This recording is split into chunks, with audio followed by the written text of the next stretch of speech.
Hello, is this working? Okay, yes it is. I'm Meredith Dye. I'm one of the student leaders here, and I'm going to be reading today's teaching text, which is John 3:1-17. There was a man from the Pharisees named Nicodemus, a ruler of the Jews. This man came to him at night and said, "Rabbi, we know that you have come from God as a teacher, for no one could perform these signs you do unless God were with him." Jesus replied, "I assure you, unless someone is born again, he cannot see the kingdom of God." "But how can anyone be born when he is old?" Nicodemus asked him. "Can he enter his mother's womb a second time and be born?" Jesus answered, "I assure you, unless someone is born of water and the Spirit, he cannot enter the kingdom of God. Whatever is born of the flesh is flesh, and whatever is born of the Spirit is spirit. Do not be amazed that I told you that you must be born again. The wind blows where it pleases, and you hear its sound, but you don't know where it comes from or where it is going. So it is with everyone born with the Spirit." "How can these things be?" asked Nicodemus. "Are you a teacher of Israel and don't know these things?" Jesus replied, "I assure you, we speak that we know and we testify what we have seen, but you do not accept our testimony. If I had told you about things that happen on earth and you don't believe, how will you believe if I tell you about things of heaven? No one has ascended into heaven except the one who descended from heaven, the Son of Man. Just as Moses lifted up the snake in the wilderness, so the Son of Man must be lifted up, so that everyone who believes in him will have eternal life. For God so loved the world in this way, he gave his one and only Son, so that everyone who believes in him will not perish but have eternal life. For God did not send his Son into the world that he might condemn the world, but that the world might be saved through him." This is the word of the Lord.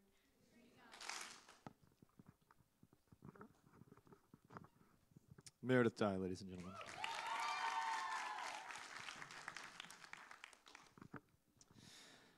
The other day, I was in Florida, and I went with my family to this restaurant, and there was a band up there playing, and it's this restaurant where you go, and the bands come and play, and the whole thing is just big stage and whatever. And I've always been pretty bold. I was like, man, I would love to just get up there, grab that guy's guitar, and just start playing a song in front of all these people. This huge restaurant. And so they finished a song, and I just walked up there, and I was like, "Hey, do you mind if I grab your guitar and play a song?" And he was like, "Sure, no one's ever asked that before." And I was like, "Okay." He's like, I'll go get something to drink, and you go for it." And I was like, "Sounds good." And so I got up there. I have a picture of me up there. There I am, killing it, slaying it. My dad took that. You can take it down now because I'm really getting into it with the eyes closed. But it's this whole thing. I sang this country song that I knew by heart and whatever, and it was fun. And people cheered at the end, and I was like a rock star. And then I bailed hard. Like I left really fast because I had already paid my tab, and I was ready to go. But anyways, it was just fun. It was really good. But I've always been a little bit bold like that, to just ask and go like, you have not because you ask not. And maybe, if you ask somebody for some money, they'll just give it to you because they have it. I have no idea. But it was one of those things, like I just feel like if I asked, I'm just bold. And I like the good story. I like anything that gives me a story I can use as an illustration somewhere down the line in a sermon. And if he had said no, like he wouldn't have like spit in my food or anything. I'd already eaten. So it was just bold that way. But I did that like in 4th grade. I was in the talent show at my school, sang like some country song. 5th grade, Matchbox 20 song. Just kept getting back up there and singing. One time I was at a Home Depot, and they had karaoke going. I have no idea why they had karaoke going at a Home Depot. But I was with my parents just in there to like get some gardening stuff. And then all of a sudden they turn around and they hear my voice on the microphone because I was like, "I'm up next." And so they go and watch me. And they're like, "When did you decide to just sing?" I was like, "There was a microphone, Mom." Like, of course I'd get up there and sing. There was a mic. And just the boldness that I've had since I was a kid, I love doing that stuff. And maybe you're that way too. But one of the things that was interesting from me, being a bold person and loving a good story, is when I became a follower of Jesus, that natural inborn boldness to just be my own person and do my own thing, it did not translate into being a outspoken follower of Jesus. Like I went from a person who's like, I'll get up on any stage and do whatever, give me a mic and let my voice be loud. And it's like, all right, testify to the fact that you're a follower of Jesus. And I was like, I struggled with that for a long, long, long time. And I don't know if that's true of you as well, but just following Jesus publicly and openly and speaking about him in just normal conversation when people are asking you, like, are you a Christian, or what do you believe, or what'd you do this weekend, or something like that. And it's like, I'm normally bold. I could wear Velcro shoes and not care, but I can't do this. Like, I can't say, I follow this man Jesus. The boldness just wasn't there. Following him openly was difficult. And if that's you, if you feel that way even now, or you felt that way in the past, that's the struggle that Nicodemus is having here. For 3 years of his life, he has this man Jesus in his life, and he's wondering about him and trying to ask questions and things like that. But for most of his life, when Jesus is on earth, for those 3 years that Jesus is doing his ministry and Nicodemus is with him, he's almost kind of with him. He's following him, but not openly. He's following him from afar. He's following him in a distance. He's ashamed of Jesus. He's afraid of what people would think. And he actually really aligns very closely with it. If you are a Christian, but at your school, nobody knows that, and you're afraid to talk about it, Nicodemus and you actually have a lot in common. That's how he experienced faith with Jesus as well. But I think if you were to talk to him and ask him, like, what was the good news that you experienced with Jesus? What was your primary thing from this meeting and from your time with him? What would you say your good news is?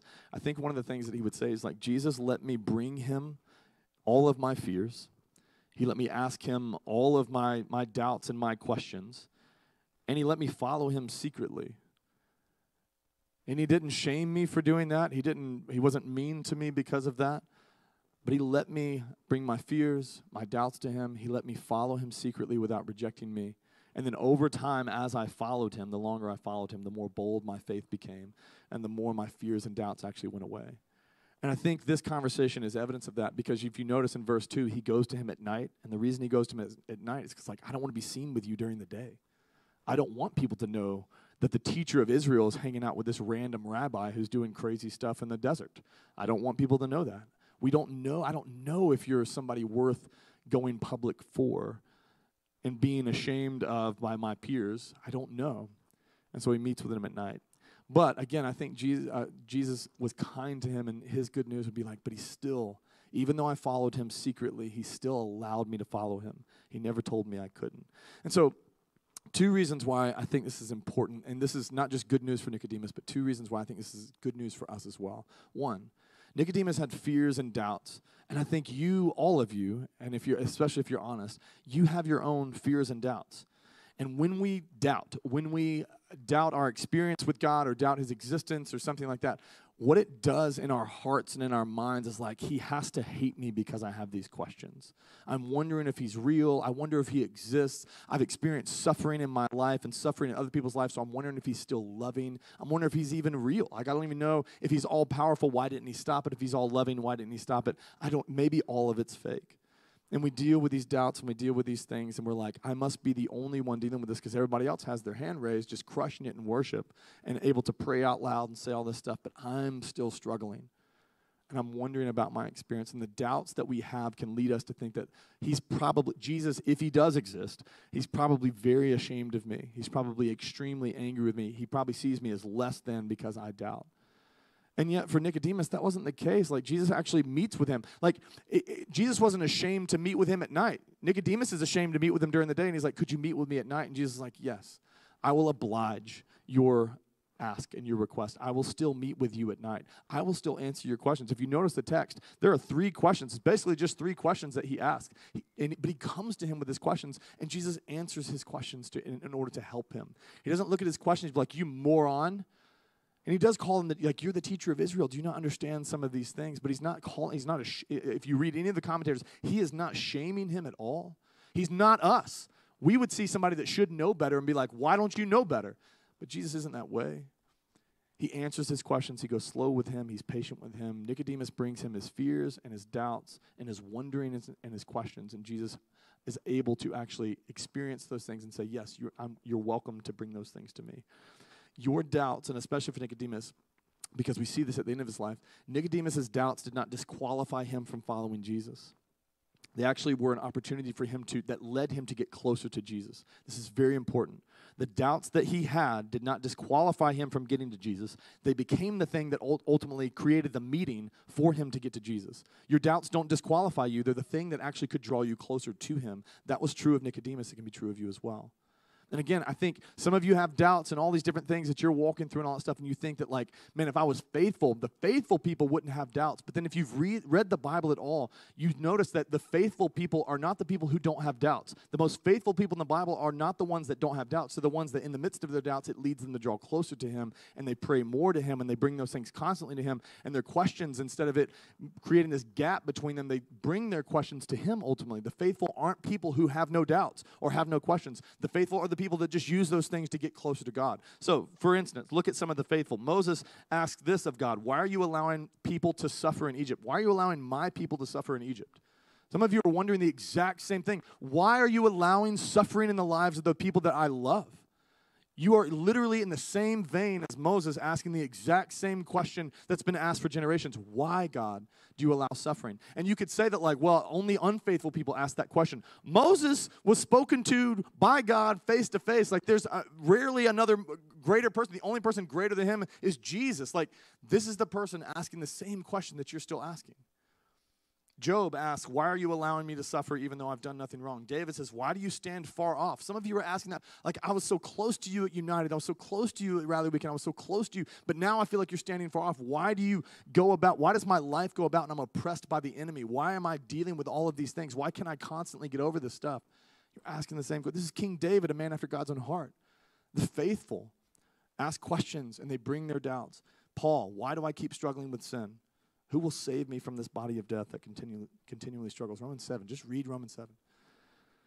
The faithful aren't people that don't have doubts. The faithful aren't people that don't have questions. The faithful are the people that have doubts and have questions, and they just continually, in the midst of it, go back to him and say, I'd like a meeting with you. I'd like to have another conversation. I still have this question. I'm still struggling with this. I still don't understand. I'm still struggling to believe, but I'm bringing it to him. All my fears and doubts, they can all come to. They're the thing that Nicodemus ultimately brings to Jesus, and it's what the faithful do. You're not unfaithful, and it doesn't disqualify you because you have fears and doubts. You're actually a part of the faithful, because what that means is if you're questioning and doubting, that means you're actually working through the process of working out your salvation and following that man. They don't disqualify you. They actually reveal the fact that you're actually trying to follow him. Second thing. One of the reasons this is important for us to see this in Nicodemus' life is that some of you follow Jesus secretly. You go to your schools, nobody knows you're a Christian. Your teams, nobody knows that you're a follower of Jesus. Your parents may be even in the dark on this. Like, and even you're like, I don't know that I am. Sometimes I'm secret with Jesus myself. Like, I'm so secret with Jesus, I'm not sure I'm following him. And you're wondering, and you can't figure it out. But some of you follow Jesus secretly, and it leads you, again, to go like, man, am I less than? Am I someone that, like, God would reject me because I don't speak about him publicly? And when I'm given the opportunity to talk about him publicly, I don't take it. And when people make jokes that I shouldn't laugh at, I laugh at those things. And I know that I should be more faithful to this man, but I follow him secretly. I don't follow him openly.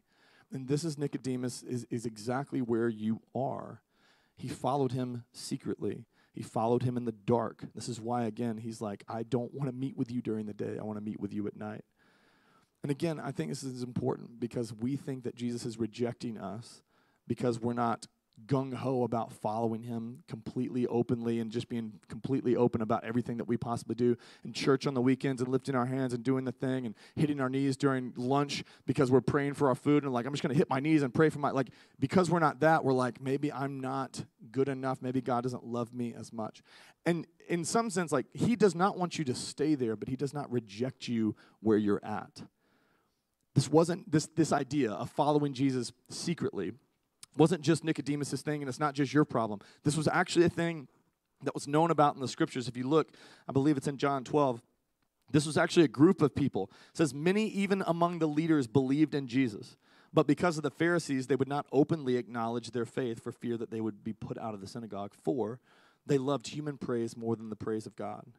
I want you to notice something. They struggled with actually being open about their faith. But notice it doesn't say that they were rejected because of that.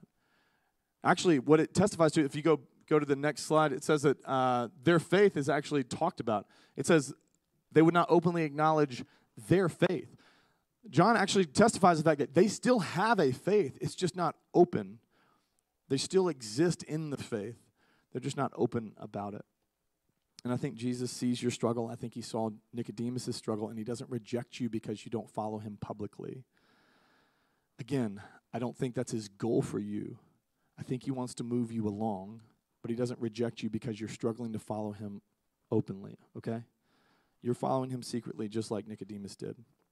And so, if you have doubts, if you have questions, if you're struggling to follow him openly in your world and in the public eye and all the rest of it, I just want you to hear the good news of Nicodemus, that Jesus didn't reject him, cast him off, tell him to stop following. You're not good enough for me, get out. He walks slowly with him, he answers his questions, and he seeks to bring him in. And what I would encourage you to do, because I think sometimes we can deal with how we feel and be like, I guess I'll follow Jesus when I can do it more openly. And the opposite is actually what you should do. Wherever you're at, I would encourage you to do two things. I would encourage you, even if you have a faith that doesn't follow him openly, or you have a faith that's riddled with doubts, my encouragement to you would be to follow with the faith that you currently have. Continue following with the faith that you currently have. They had faith. It just wasn't an open faith. It was a secret faith. And Nicodemus kept following with the faith that he had. And then take small steps where you can to actually express your faith and to step out into the ocean, the waters we just sung about, to step out in faith a little bit. This is what we see with Nicodemus. Nicodemus, while John 3, the beginning of Jesus' ministry, like 3 years before the cross, Nicodemus is questioning and wondering and following Jesus in secret. But he keeps following. He keeps following and he keeps following. It's still in secret. It's not open, but he keeps following.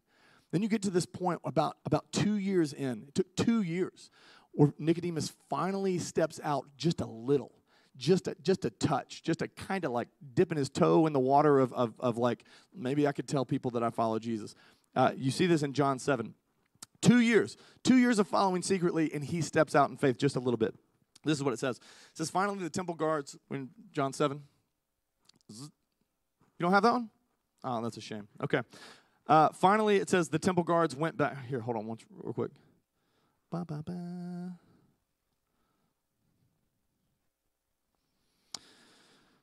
It's coming to you, bro. You ready? Hubs, Mac, Mini. There we go. Okay, I'm going to keep reading it. It says, finally, the temple guards went back to the chief priests and the Pharisees, who asked them, why didn't you bring Jesus in? He says, no one ever spoke the way that this man does, the guards replied. It says, you mean, oh, he's deceived you also, the Pharisees retorted to them. And then in verse 48, we there? It says, have any of the rulers of the Pharisees believed in him? And notice what they say, no. But standing right there is Nicodemus. Have any of the rulers of the Pharisees, and Nicodemus has believed in him, but he doesn't speak up. And so it's like, have any of the, like, this is your moment.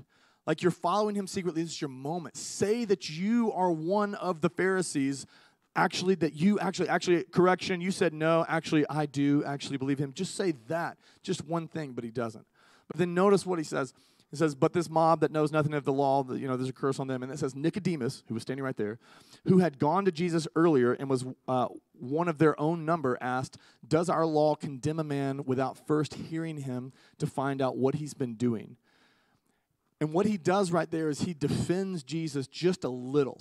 It's like, hey, we're about to condemn him, and so he uses his space to go like, I'm not going to say that I follow him, but I'm just going to defend him based on my own law, and I'm going to stand up for him just a little bit.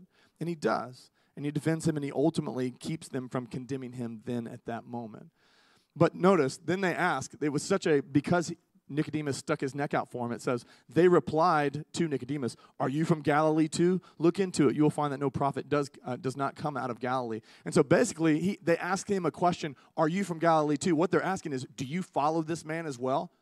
And he doesn't say anything. And so realistically, he's 1 for 3. Like, it's not great odds, but he did one thing.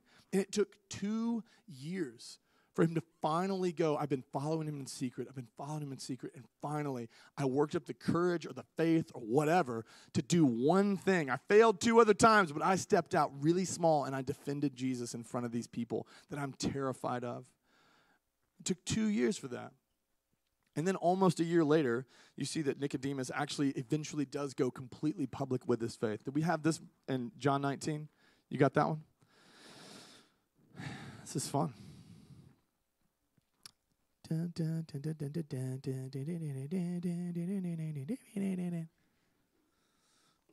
Coming your way. Maybe. Yeah, it's going. But here's the point. 2 years. It took him 2 years to take one small step for mankind. One small step, like one small thing to stand out and follow Jesus. And then in John 19, he actually goes public. This is after Jesus' death. And it says that two people, Joseph of Arimathea, asked Pilate for the body of Jesus. Now, Joseph was a disciple of Jesus, but secretly, because he feared the Jewish leaders, just like Nicodemus. With Pilate's permission, he came and took the body away. He was accompanied by another secret disciple, Nicodemus, the man who earlier had visited Jesus at night. He can't shake that. Like, this is how he's known. You didn't want to see him during the day. You saw him at night. The man who earlier visited him at night, and says Nicodemus brought a mixture of myrrh and aloes, about 75 pounds. Taking Jesus' body, the two of them wrapped it with the spices and strips of linen. What Nicodemus does there in taking his body, one, it's a very public act. Anybody going to get the body off the cross was everybody would see it. And then he takes all of that 75 pounds of aloes and stuff, and what that is, like, normally they do that for a dead body, but they never do 75 pounds. The only reason you would ever do it for 75 pounds is if it was a king. And so Nicodemus is doing something very symbolic. When he brings that much, he's announcing to the fact that, like, I believe that this is the King of the Jews. I believe this is the King of Kings and Lord of Lords. I believe this actually was the Messiah who has died. And so he goes public with his faith. One of the commentators, do I just need to send you all my slides again? Do you have the next one? Great. This is, okay. I'm going to call this spiritual warfare. Only 2 left. I'm just going to send these to you. There they go. I should have just done that at the beginning. This has been a lot of fun, though. Just sending airdrops back and forth. Y'all can't see the airdrops, can you? They're going really fast. This is what one of the commentators said, Roger Fredrickson, in the Preacher's Commentary. He said, here, in this moment, here 2 disciples who have been secret believers emerged and publicly asked Pilate for the body of Jesus. Judged and inspired by the glory of the cross, they openly confess that they are followers of Jesus. By a courageous act, they did in death for Jesus what they had not done in life. They were among those rulers who believed in Jesus, but because of fear did not confess him. But now, after a long time of silence and fear, they come forth to announce their allegiance to Jesus. It took 3 years. 3 years of following him secretly. 3 years of people going like, you don't follow him, do you? Like, you don't like that. Like, you don't love Jesus, right? And they're like, nah, man, no, not me. Definitely not. And then they are. You don't want to follow him actually publicly. Like, you're not going to do anything that he said. Like, you're going to still do what we're doing, right? It's like, yeah, I'm going to do exactly what I don't believe in anything that he says. Just lying and lying and lying and lying. But my point isn't all the stuff that they built up. My point is the fact that Jesus allowed them to follow secretly. And the longer they followed secretly, the more boldness that got built up over 2 years, and they take a tiny step. And then by the 3rd year of following Jesus, they finally go public with their faith, and then everybody knows it. And my point there is, like, if that's where you are, you're a secret disciple of Jesus, or you're just not as open about it as you want to, keep following with the faith that you have, and then take small steps where you can. He is not rejecting you. He's not casting you out and saying, if you can't follow me 100, just get out. He's not doing that. He's like, you have a faith that's small, and I want you to keep following me where you are and take small steps where you can. And then if you have doubts and questions and those things, you are not unfaithful because you doubt. You're not. You're not. He's not looking at you with shame and being like, I thought better of you. He's not doing that. The faithful, the most faithful people in the Bible had questions. All of them had doubts. Take those things. Allow them not to make you think that you're disqualified. Allow those doubts to actually be the thing that draws you close to him, the way it did for Nicodemus, and the way it did for Moses, and the way it did for David, and the way it did for Elijah and all the people in the scriptures, and Paul and all these people that we would hold up as like, look how faithful they were. And it's like, right, but look how much they doubted and how much they questioned. But they allowed those things to draw them close to Jesus and not far away. So, those things. If you're a secret follower of Jesus, follow with the faith that you have and take small steps where you can. And then if you have doubts, bring those things to him. Last thing. You can follow Jesus secretly. Okay? You can do that. But I think if you were to talk to Nicodemus today, I think he would say, don't do that. Like, I missed out on so much. I wish I just owned it. Like, yes, I loved the praise of other people. I worried about what they thought of me more than I worried about what God thought of me. I did do that, and I eventually came public with my faith. Don't do it as long as I did. I missed it all. Like, the reason that he didn't see Lazarus raised from the tomb, why? Because he didn't follow Jesus publicly. He wasn't near him. He followed him from afar. The reason he didn't see blind people healed and deaf people healed and paralytic people walking and all this, the reason he didn't see the 5,000 fed and the 4,000 fed, the reason he didn't see water turn into wine, why? Because he followed from afar. Jesus isn't calling you to I want you to follow me because you need to do that. Blah, blah. He's like, I have life and goodness and glory and riches and things that I want you to experience. Please come into this life that I'm calling you into. And Nicodemus would say, you can follow him secretly like I did, and you can go slow. But if you do, you're going to miss it all like I missed it all. I missed all of the glory. I missed 3 years of watching this man roam the earth and do crazy things in God's name. I missed all of it, and I don't want you to miss all of it. I think that would be his last, yes, my good news is that he allowed me to follow from afar, and he was kind and patient and gracious with me while I did that. But I would tell you and challenge you, I think he would say, please don't do it the way I did it. I missed so much, and there's so much that you could actually experience if you would follow him actually close and draw near to him. He has life for you, and he wants you to experience that. And so my encouragement is look, I don't know exactly where you are in all those different spaces.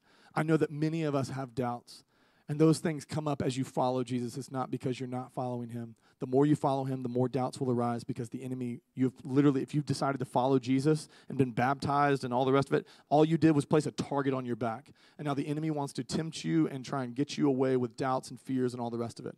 Allow those things to bring you to him. They're not evidence of the fact that you're not following him. They're evidence of the fact that you are following him. You just made it on a checklist of the enemy to go let's take them out. Your doubts don't disqualify you. Allow them to draw you close to him. And if you're following him secretly, take small steps where you can. Your faith is real. It's just really secret. Follow him where you can and take steps where you can. And then if you're I don't want to do that, then great. Press in, lean in, do something bold tomorrow and just tell the people that you've been afraid to tell forever. Just be look, man, I don't know how to tell you this. I'm a follower of Jesus, and I just need you to know that. And then wait, and I bet nothing happens, okay? I bet they don't stone you with rocks or run you over with their car. I bet that doesn't happen. But my encouragement to you is that step, that thing will set you free from the love of what other people think about you, which is crushing you anyways, and it'll allow you to experience the love that God actually has for you in real time. And it'll be him you're depending on and not them you're depending on, and he's far more faithful. So I know that was crazy, and we had the stops with the thing. I hope that lands. We are so similar to this man. Our thoughts, our fears, our doubts, our following of him, we're so similar to him, and I want you to get that. And yet it took 3 years for him to finally go public with his faith. And if it takes you that long, man, it takes you that long, but follow him. Let me pray. Lord, would you bless this response song? Would you bless the time that we sing to you? Would you bless these students? Lord, their doubts, their fears, their following, all of it. God, I pray that you would just continually place in their minds that you love them, you're drawing them closer. I pray that they would follow you with the faith that they have. They would take steps where they can, and they would allow their doubts to draw them close to you and not make it feel like they're disqualified from you. I pray that in Jesus' name. Amen. Y'all, stand where you're at. We're going to sing. If you are someone that's man, I want to be more bold with my faith, we're going to be in the back. I will be in the back. Your leaders will be in the back. I'd love to pray for you. What that's called is you have the fear of man, or you have the love of other people. You care more about what they think of you than what Jesus thinks of you. That's something that has to break. It's something that the Spirit will break in you. It's something that you can gain victory over.